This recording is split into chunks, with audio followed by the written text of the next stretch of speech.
York Island, from the redwood forest to the Gulf Stream waters, this land was made for you and me. As I went walking that ribbon of highway, I saw above me that endless skyway, and I saw below me a golden valley, and I said this land was made for you and me. I roamed and I rambled, and I followed my footsteps to the sparkling sands of her diamond deserts, and all around me a voice was sounding, this land was made for you and me. There was a high wall there that tried to stop me, and there was a sign that said private property, but on the other side it didn't say nothing. Oh, yeah, that sign was made for you and me. And the sun came shining when I was strolling, and the wheat fields waving, and the dust clouds rolling, and a voice was chanting that the fog was lifting. Yeah, this land was made for you and me. One bright sunny morning, in the shadow of the steeple, by the relief office, I saw my people, and they stood there hungry, and I stood there wondering if this land was made for you and me. This land is your land, this land is my land, from California to the New York Island, the redwood forest to the Gulf Stream waters. Yeah, this land is made for you and me. Okay. This land. So welcome to our Escondido Rotary meeting here for the 4th. And let's see, I've got to do this. And we have guests. Whoops, back one. This is our welcome sign. There it is. So we have, I'm going through this list here real quick. Right, there is, wow, Colleen, hello, you almost look like a guest. Nice hair. Summer, Stephan, welcome. Our speaker for the day, and Cameron Celeste, who is her advance man. Let's see, I saw, who else did I saw someone else come in here that I didn't recognize. There's Greg Angel, I do recognize him. Welcome, Greg, and you are a member, so you're not really a guest. Is there any guests here that I'm missing? Yes, Donna Johnson. Okay, there we go. I knew I saw that. Thank you. She is my good friend and next door neighbor. Donna, welcome. It's very nice to see you today. I hope you're going to sing the happy birthday song with us in a few moments. All right, here we go. And Mark Burrows has joined us, who's also a member, which is very nice. All right. So for those of you who are our guests, we have a tradition. We have modified that tradition this year because singing over Zoom as an ensemble is a very challenging and painful thing. So one of our members made this just for you.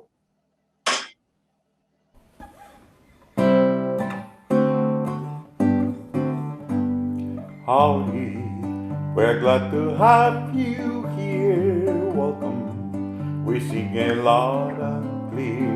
Relax, enjoy the program. come, won't you come back to see us again? Yay. Uh-oh, 2 people entered the waiting room. I was just letting a whole bunch in. Oh, Justin's coming back, and so is Paulette. There we go. All right. So let's look at our calendar. There was a Haven House scheduled for tomorrow. Please remember, if you had been counting on that, that it has been canceled. And there will be one next Monday. And that's Monday, not Wednesday. On the 11th, Pacific Lyric Association will be singing to us. And on the 18th, we have Wade Nomura talking to us about racial and social equity and justice. Yes? Oh, sorry. Thought someone was talking to me there for a second. On the 25th, the Escondido Creek Conservancy will be telling us about the progress with the Grape Day Project. And then on the 1st, we have Diane Hansen joining us from Palomar Health. On the 2nd, another Haven House. On the 8th, the Smoke Alarm Program from Serafina at the Byrne Institute. And on the 15th, our next president, Mr. Vaughn North. Thank you. Woohoo, Vaughn. Woo, yes. Anyhow, he'll be doing club assembly on the 15th. I'm excited. What can I tell you? Any member moments? All right, hearing none, then it is Christine's time in the box. Okay. Well, this last week was pretty busy, I have to say. We have some Rotarians in the wild, and we have some milestones, and we have some wild Rotarians. Well, thank you for starting with this. I was with my granddaughter, Haley, who turned 8 on Saturday, and her mom made that cake. Wow. Wow. Wow. Yeah. So anyway, delicious. Let's move. Sure. Next. Oh my goodness. Okay, so Kurt and Tiana are celebrating their 13th anniversary. Kristen's daughter, I did this thinking she may be here with us today. She takes the stage at the Cheer Nationals. So good for you, Addie. And Wendy Schaefer's son, Ben, is 18. His brother came down to help celebrate. So those are Wendy's 2 sons. Oh my goodness. Yeah, these are the Wild Rotarians. Pacific Lyric had their musical event outdoors at Forgotten Barrel this past week on Wednesday. So we have Dan and his wife and Marilyn and Larry and Carol. Let's see, and Paul and Justin and Jackie, who must be taking the picture, and Jay, and Ozzy, and AJ, and Alex, and Justin. It looks like a really nice time. I've already got my reservations for for the end of the month. Right, and this time I won't miss it because I've already got my second shot. That's a good reason, yeah. This is Wild Rotarians in the Wild. This is our hike-a-thon group. Where did you guys go this last week? That's Daily Ranch. Ah, I didn't know it. Oh yeah, that's right up. I'm sorry, that's right up by the where the picture was taken. Is up right up by the ranch house. They're restoring all of these buildings, which is amazing. And that was the loop we did, launched off from the house. But I should let Alex tell that story, not me. It was a good hike. Yes, it was a good hike. And again, thank you, Alex, for organizing this. This is one of my favorite fundraisers. So, all right. Oh, one last one. There you go. Actually, we had this. I'm not allowed to say somebody should get a fine, but Rachel Carrington with the San Diego Foundation, she and her husband moved here, and now she's active with both the Escondido Community Foundation as well as our club. And they did a member spotlight on her as the membership chair. So congratulations to Rachel. I do believe that is the rule. If you get yourself publicity, that's I believe a $75 fine is the tradition, is it not? Absolutely it Yes, is. it is. In. If Yep. you're not wearing a Rotary pin. And not wearing, Oh, and not And I wearing, don't see the oh. Rotary pin. Oh, Rachel. oh, Rachel. Well, you know what the good news is, Rachel? We know where you live. Oh, Okay, so fair game on the fine. I will tell you that is a 5-year-old photo before Rotary, so I don't think it's fair on the pin thing. If it was a new Oh, photo, okay. I'm totally with you. But yeah, fair game on the fine. I'll pay my piece. Well, you know what's amazing, Rachel, is I would not have guessed that was 5 years ago. I would have thought that was 5 years in the future. You look so much younger now. I guess that's part of being a Rotarian. I don't know, but my daughter was looking at pictures of me from college, and she literally said I look exactly the same as I did when I was 18. So I'm like, I don't know if I believe that, but I'll take it. There you go. Exactly. All right. So it is now birthday time. And this will be Miss Marilyn's moment in the sun. Yes, it is.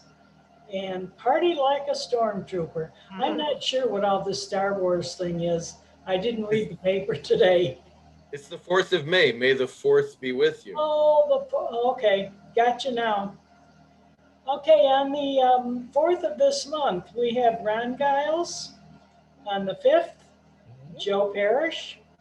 And Bernadette Blaney has a birthday on the 8th. Jackie on the 10th. Randy Hall on the 27th. Lisa Baba on the 28th. Jeff Ty on the 30th. Delisle Kalak on the 5th. Dara Sirwanka on the 6th. Christo Malikas on the 10th. And Laura Stees on the 19th. Happy birthday to all of you. Now, Hey. we'll try and sing the happy birthday song. Sure. Okay. Happy birthday to you. happy Birthday to you.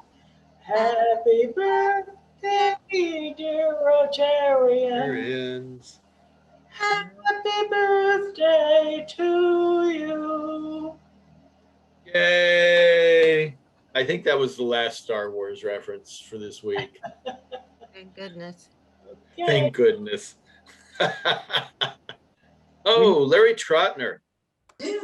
Yeah, the force be with you. Yay. Larry, you here? Yes, I am. I just unmuted. I have a quick one just to say that those young ladies that were here a couple weeks ago talking about second serve, Vaughn and I are proceeding full speed ahead to try to set up some sort of a program in Escondido. I don't know if you want to add anything to that, Vaughn. I just wanted to tell the membership that that's going forward, and that our Rotary Club will be a sponsor in some form or shape. We haven't figured out what that is yet. Yeah, that's great. And Larry has really jumped in with both feet on this. I really appreciate all that he does for Escondido Shines. You may not remember, but Escondido Shines has 4 seasons. One is the winter season for schools and students. One is spring for beautification, and the summer is fun and family. And this is going to launch, I think, according to Larry, probably in June. We hope the COVID restrictions are down, and it's going to be bringing in with a focus the Hispanic youth that may not have such an opportunity to get involved in tennis. It's going to be a great service that we offer as a Rotarian organization into the community for building youth, as well as extending our influence into the Latino community. And I can add to that we might try to get a pilot program going before school's out from a 3 to 5 time frame. The idea being to try to keep these kids out of gangs, so giving kids something else. So we're still working on, a smaller pilot program to start with the school year, and then a bigger celebration, as Vaughn talked about, as soon as the COVID will let us. Yeah, fantastic. This could be a great legacy for the club if we lay the foundation of creating a new opportunity, a new venue for gang prevention. This is a huge issue. Excellent. Thank you, guys, and thank you for leading on this. Last thing before we go into the fun song, it is Mother's Day this weekend. Did you know that? Did everyone remember that it was Mother's Day? I guess And I did. well, I'm sure you did, Aussie, because everyone calls you a mother. But every weekend's Mother's Day for Aussie. Wanted to remind you, if you go, if you read your Centerview this week, or if you go to the website for Escondido Rotary, which is escondidorotary.org, pretty easy, right? There are some pretty amazing Mother's Day gifts there that also would raise funds for our community service grants. There's some beautiful necklaces. There's some charcuterie boards made by our own Joe. So I really strongly encourage you to go to escondidorotary.org, or you go to the bottom of your Centerview this week, which Charito worked very hard to get out on time, and maybe find a gift and also contribute to Rotary at the same time, our club, the Escondido Club. So with that, oh, I was wrong. There was one more Star Wars joke in here. I apologize. Here we go. It is fun song time. This week's fun song is for our speaker, Summer Stephan. And I hope you will enjoy our own Nick singing to you. Nick? Well, hello there, Summer. Or not Nick. Here's a little something Ken. to welcome you to our Rotary Club today. Found in the City Hall of San Diego, Summer Stephan, always on the go. RDA, ready for any foe. About the law, always in the know. Summer Stephan has causes she holds dear. A leader in public safety, she does excel. For San Diego, she always does well. You best beware if you've done a crime, because most likely you'll do some time. Summer Stephan with us this day to hear. Welcome, Summer. Good job. Excellent. Ken Manel, not Dr. Nick. Thank you so much. I have never been welcomed in this way. I'll remember this forever. Thank you. Well, we're going to be remembering your program for a long time as well. So, and with that, we actually will have Dr. Moyer introduce you formally, and we'll get to hear what you're going to be telling us. Great. President Andy and fellow Rotarians, it's a great pleasure to intro today's speaker, who is a veritable superstar in life and in the legal community. From humble origins, her very first job was a server in a small restaurant, received her BA from UC Davis, JD from University of the Pacific School of Law, completed the executive education course, driving government performance at the Harvard Kennedy School of Government. Interesting, Summer states she was inspired as a 12-year-old by an article on the abuse of girls in Yemen. I bring to prosecution that sense of a mother and of a community, of taking care of people from every race. I really believe that you can be an excellent prosecutor while making sure that we take care of people and that we view each individual in our criminal justice system as our brother, our sister, our family members, and we treat them that way. Summer is incredibly passionate about the causes of public safety, individual safety, personal violence, sexual crimes, has been an innovator, a diligent, aggressive prosecutor, an organizer, leads and serves on many boards on county, state, national levels, has received numerous recognitions, and finds time to teach courses in the Cal State system as well. So I'm delighted to introduce our superstar presenter today. Thank you so much for that warm welcome. So good to see you again, Doug. It's good to be with everybody at the Rotary. I love that you have this at the lunch hour because it allows me to join you all as often as possible. I love the Rotaries. The mission of service of others over self is kind of the mission of my life and my team's life at the DA's office. Now I know Cameron Celeste is with us and he's our public relations officer. And I hope you all get to know him. If you need anything at all from me, you can reach out to me directly like Doug does, or you can reach out to Cameron and he will be there for you. So I thought today in the brief time we have together, I kind of bring you to this moment in what is happening in public safety in San Diego County.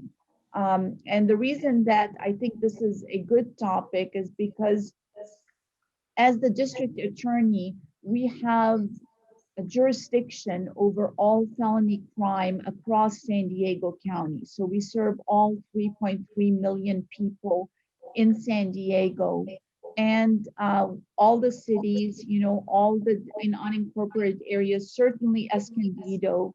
And then we also handle all misdemeanor crime across San Diego County as well.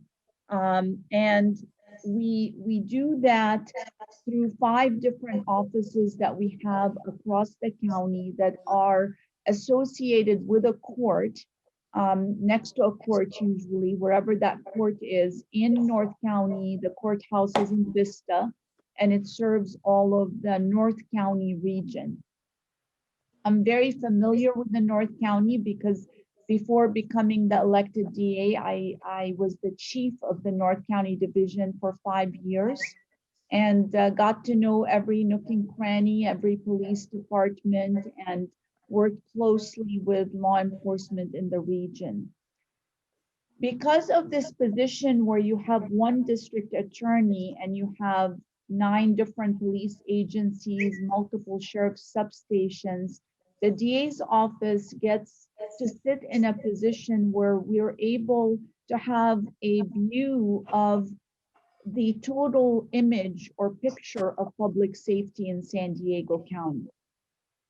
And I want to talk to you about some of the things that have happened during the pandemic that have left an impact on San Diego County and are the challenges that we are dealing with right now, so that you can get a perspective, you can walk with us on this journey and know what's coming. I want to pause for a moment to tell you that everything that I discussed with you in terms of what I've done is really what we've done as a team. I have a 1,000-member team, that's the DA's office, and we have about 330 prosecutors. We recruit the best and the brightest, and we have 120 peace officers that are part of the DA's investigator team. They're a small and mighty police force that are really good at what they do. They do a lot of things, but one of them is witness protection to make sure that the justice system in our region remains at the forefront of not getting pushed around by threats or cartels or anything, that we can bring justice to the courtroom and that we protect our witnesses and victims in the process. We also have paralegals. We have a large victim services group. One thing that may not be very well known to all of you as to the DA's office is that people think of us as the guardian of justice, the prosecutor, the one that holds people accountable. But a big part of our mission is the second P to prosecution, is the protection of victims. And we do that through a large victim services team that is trained in crisis intervention and responds to crisis, including school shootings, the houses of worship, like the synagogue shooting.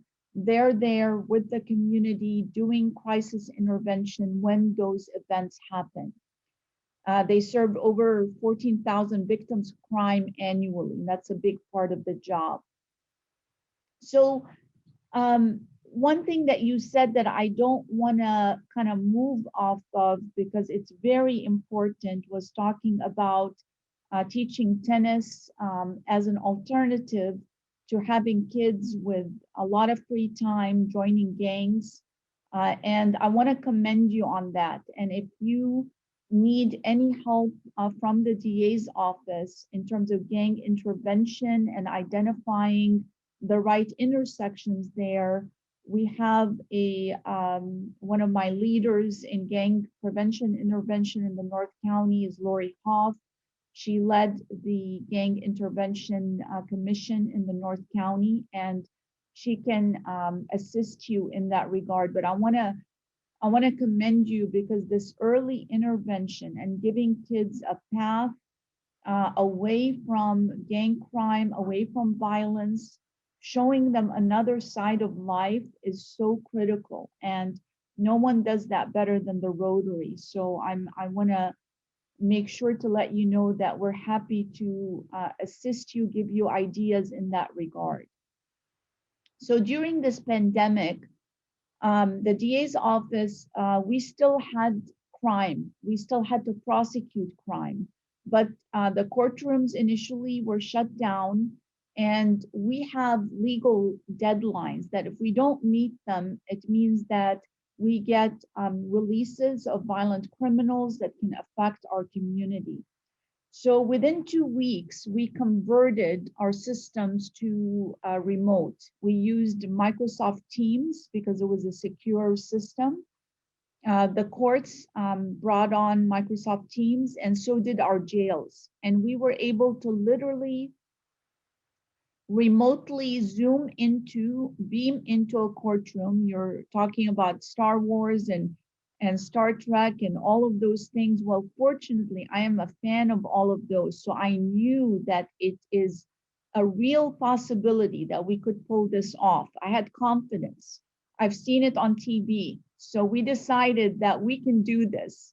And within 2 weeks, we all came together, our IT geeks. Sorry if there are any IT people online. I just really just like my hat is off to you. During this period, you saved our life. And we were able to make sure that there were no mistakes. We had no, sitting in our jail right now, for you to kind of understand the massive backlog we have. We've got 200 something people that are charged with murder that are awaiting their jury trial. So this is a huge, huge figure. We have never seen anything like it. Our team is assembling. We're making sure we leverage every resource so that we can handle those cases properly, make sure that we do things right. But that's just an example of what we face right now as we come out of this. The reason I mentioned jury trials is because the law allowed us to do preliminary hearings, arraignments, readiness hearings, all sorts of hearings. We were able to do all of those remotely, beaming witnesses into the courtroom. But the Constitution in criminal law did not allow us to do jury trials remotely. And so we've done about 20 felony jury trials in COVID outfitted courtrooms. And we now have to catch up on the 706 jury trials of that are of major violent crimes that we have to get correctly. And we've got to make sure we give them their day in court, and we give our victims their day in court.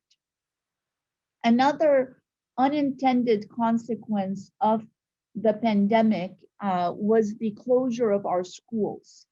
And in the almost the very first month of the full closure of our schools in April of 2020, being OCD, as was mentioned by Doug about children and their safety, I get monthly reports from our Internet Crimes Against Children task force and our Human Trafficking task force on what the picture looks like.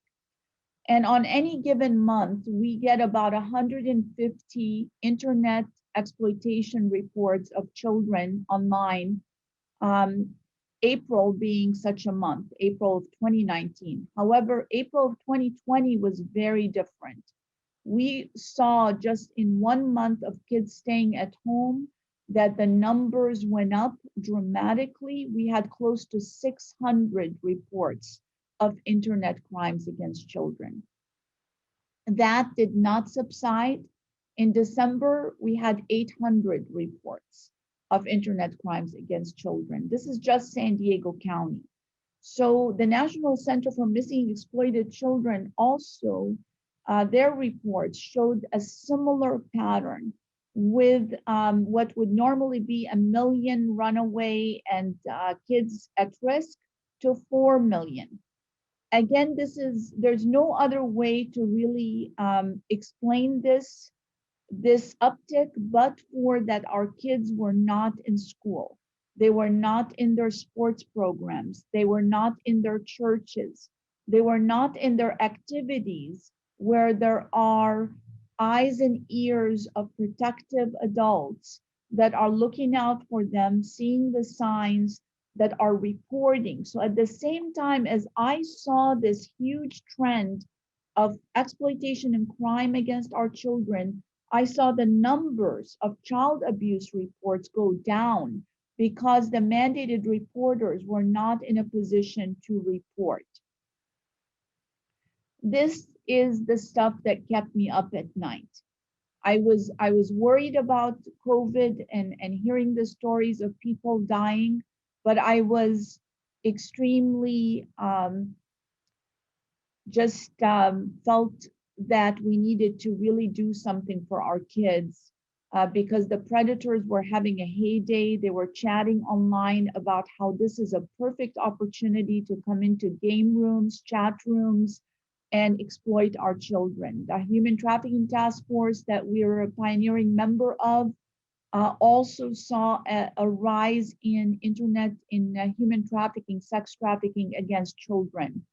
That same number did not go up as to adults, but it did go up as to kids. So we went to work. We started a whole bunch of educational materials. We created a COVID app on our website, sandiegoda.com, where we gave parents resources on how to talk to their kids about internet safety, how to report issues, how to empower these families to address the harm that was coming. And at the same time, I also wrote the governor and all of the leaders 7-page letter documenting the data I was seeing, the second pandemic, which is what I was seeing happen to our kids. Rady's Children's Hospital was reporting also a massive increase in suicide ideation with kids, mental health issues, mental health breakdowns. We know that also was happening with adults, but I was focused on what is happening with our kids. I wrote a second letter when I saw the JAMA, that's the Medical Association report, that saw what I saw later, unfortunately, much later than I documented it, but they also recommended that schools open and provide kids with a safe haven because of the what they called, as I see, what could be a long-lasting negative effects to our children. So as we were dealing with this and addressing it, we also saw 1,000 more cases of domestic violence because you have your victims are locked often with their abuser. They're afraid to leave, to go to a shelter because shelter capacity was becoming very low due to the need to social distance. And so we again leveraged technology. We used an outfit that does great work, Carnival, that put all 400 of our shelter beds in an application where within moments, if a victim makes a call for the first time, they're able to be matched in one call with the right shelter that will take their kids, their pets, or whatever their needs are. And that was an innovation that worked very well. And where we didn't have shelter beds, we had hotel vouchers, and we also sometimes needed to remove our victims entirely to another county because of gang threats and other stalking and other threats. So we, every time we met a challenge, we pivoted, we came together, we tried to pivot to address the challenge, to make sure that we protect our community as best as we can. One of the areas that we tried, but the numbers did not go down, were the increase in overdose deaths due to fentanyl. Now, fentanyl is like heroin on steroids. It's a very potent, powerful opioid that the cartels learned, and San Diego, unfortunately, is a major entryway for the entire nation of fentanyl, that the way to cut their costs is to mix any kind of junk powder with a teeny bit of fentanyl, just 2 salt, essentially sprinkles, and it would give the same effect as an opioid with much less money and risk to the cartels. This became readily available on the street as a blue pill that looked exactly like Oxycontin, Percocet, Adderall, but people would take it because they weren't getting their prescription, because people were home for COVID. They were running out of their pain medications. They weren't able to see their doctors. So they would turn to these counterfeit pills on the street, and it would essentially kill them. So the coroner reported in 2019, 152 fentanyl-related overdoses in San Diego. In 2020, we surpassed 450. And we are still on track for a very high number. This is the same in the United States. We had 89,000 deaths related to overdoses in the United States, and many of these were contributed by fentanyl and fentanyl abundance in the market. What we did is we pivoted to working with the DEA, with my investigators, prosecutors, the US attorney. We created mini homicide teams. We call them Homicide Team 10. And they would respond to an overdose death, take the cell phone, track who sold that drug that killed the person, in order to stop that supply chain from continuing to be sold in the market. This is sort of like a Mission Impossible. You are tracking a ghost, you're running against time, because you know that, and we know for a fact because we actually charged a murder case where a dealer sold the fentanyl, it killed this young man, and in the next few moments, knowing this young man died, it was reported on the news, he continued to sell that product to others. So because of that malice state of mind, it became more than just a drug dealer. He became a conscious disregard for life, which qualifies for a murder charge. So again, we pivoted, and we tried to fight that pandemic of the opioid pandemic that we were seeing. The community really rallied around.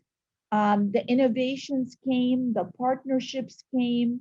We worked with multiple agencies, multiple human trafficking shelters, victim service providers to maintain San Diego's safety levels, despite the fact that the jail numbers had to go down to reduce the COVID spread.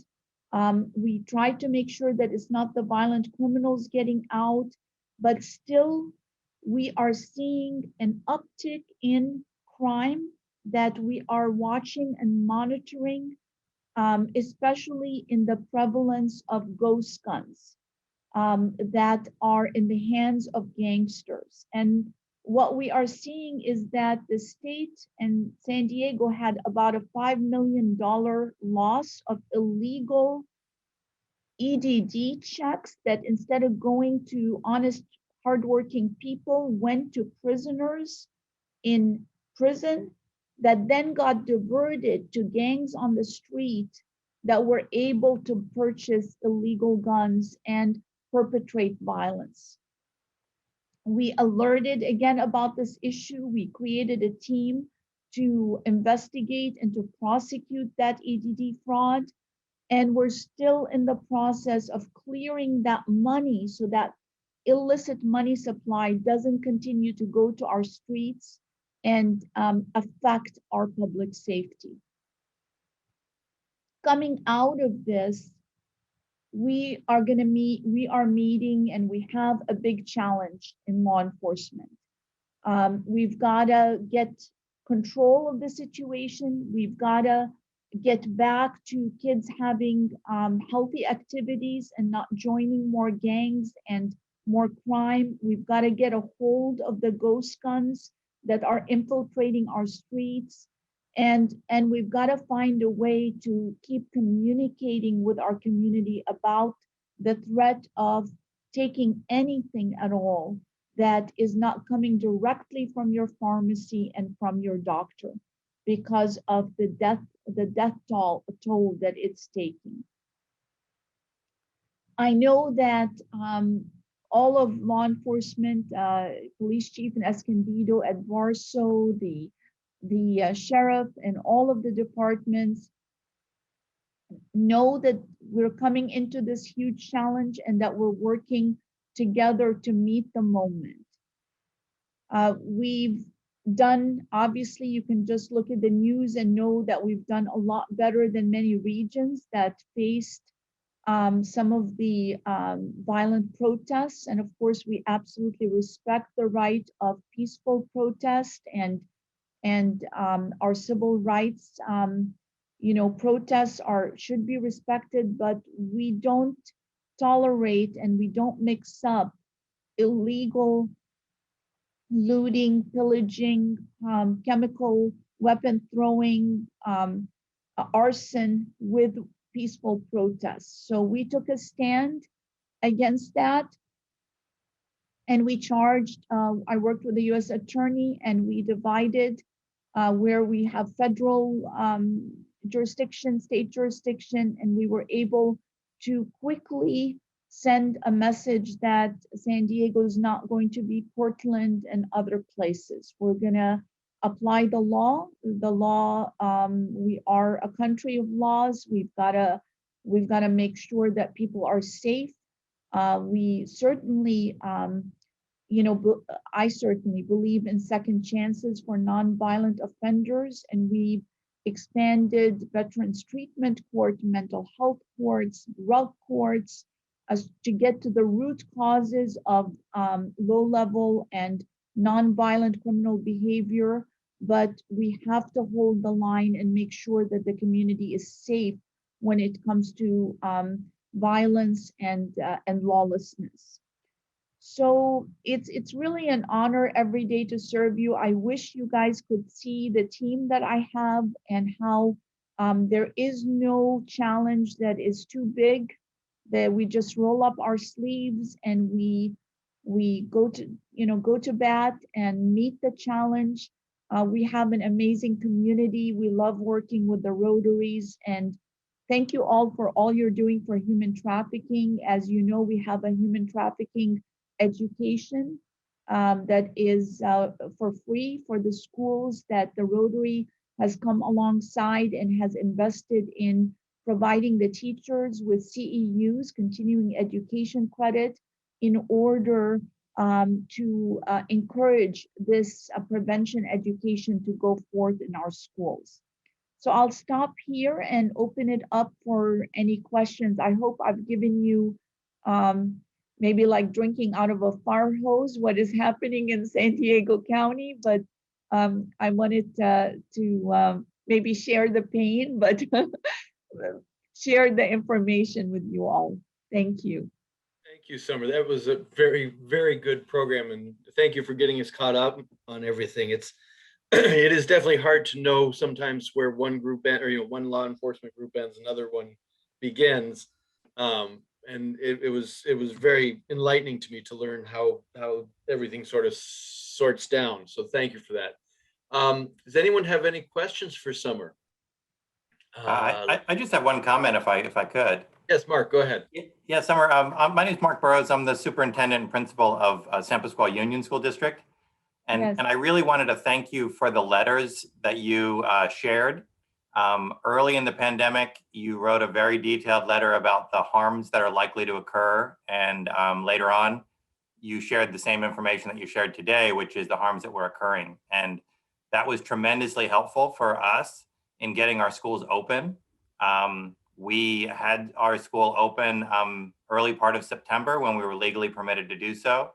And we are back to full-time, 5-day-a-week, full-day learning. And in order to get us there, we had to get people past their fears and remember and remind them why we're here. And those letters were really helpful in setting the importance of what we do and why we do it. And we got our kids back to school. And you'd be happy to know that we did some similar survey information on school climate and student wellness, and we did not see the similar trends that we're seeing in the schools that were shut down. So I really want to thank you for the work that you're doing and the information you're getting out, and your continued focus on making sure that everyone's protected, including our kids. So I just want to thank you for that.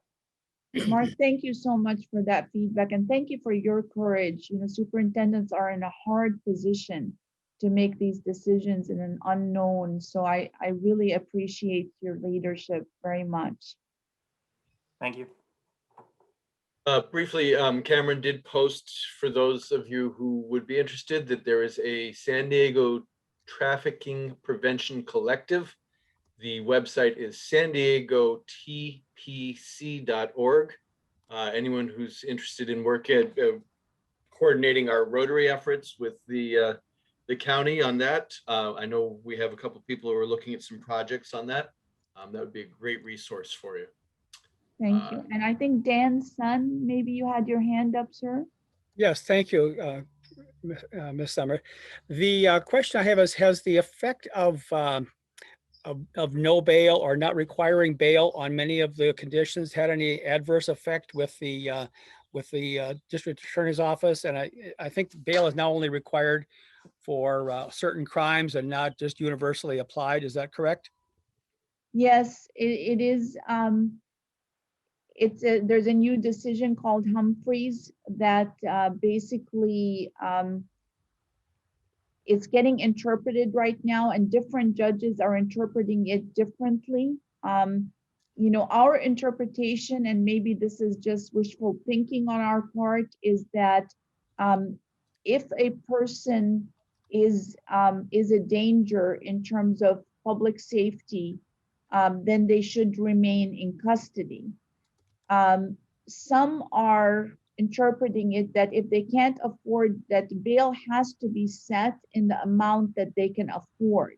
So that means that no matter how dangerous their crime is, if they can't afford a certain amount, they will be released. And to us, that interpretation doesn't make sense. So we are fighting every day in court, winning some battles and losing others. Arguing that the Constitution still provides for safety to be considered in releases. And it's definitely a challenge, and I think we're going to see some negative impacts, but we're doing the best we can with it. Summer, I have a question. This is Vaughn, Yeah. Vaughn. You have started this effort for curbing child trafficking. And again, everybody commends you and all of your team for doing that. What have you seen that is effective in particular that's come out of Rotary organizations? I think we've all tried to do something, but I'm a little concerned that we may not be focusing as much as we could to support your efforts. We're very focused on the youth here. Appreciate your comments on our tennis giveaway efforts, but we're trying to do that in as many ways as we can. If you could give any thoughts as to what's been particularly effective from Rotary, that would be interesting.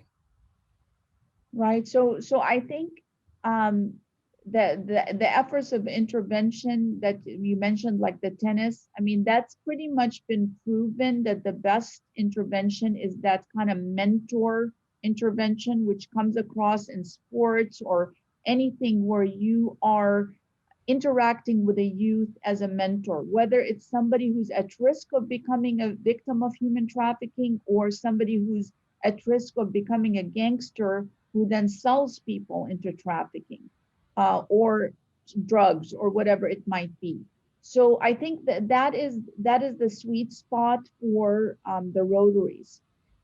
But in human trafficking, this is the bottom line. This is from my fighting this since 2003, and it is too profitable to win it by prosecution alone and by law enforcement alone. The money is too good.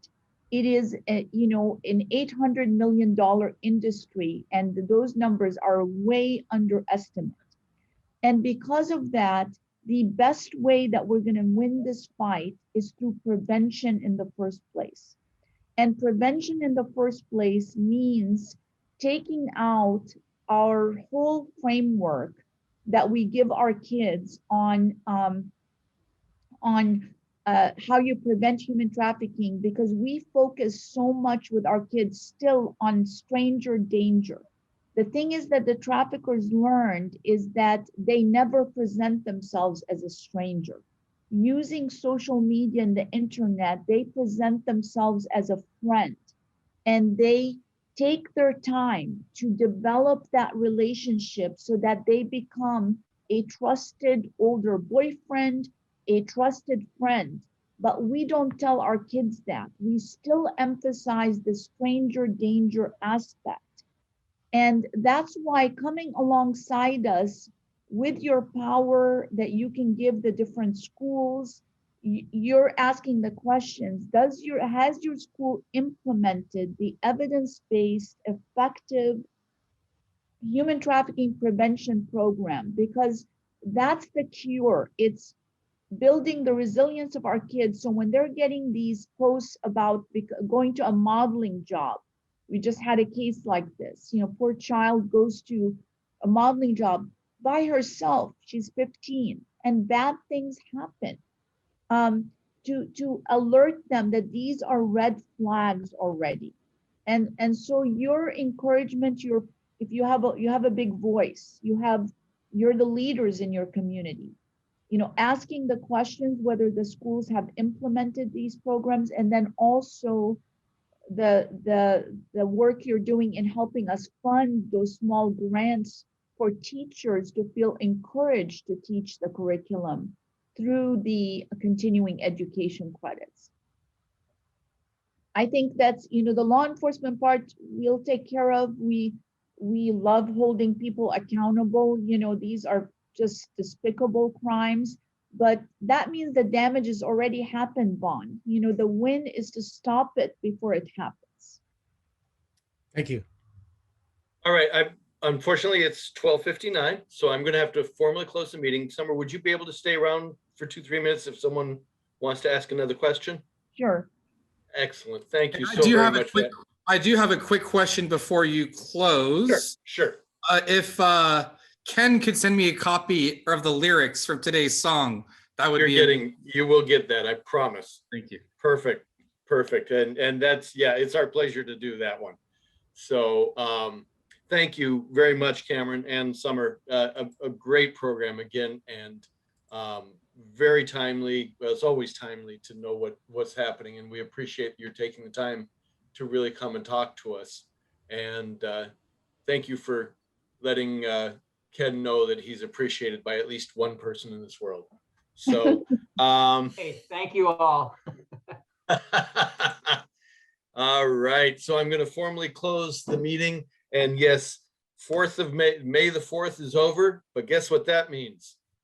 Tomorrow is Cinco de Mayo. Get it? Cinco de no? Okay. So here we go. Ring out the bell for this week.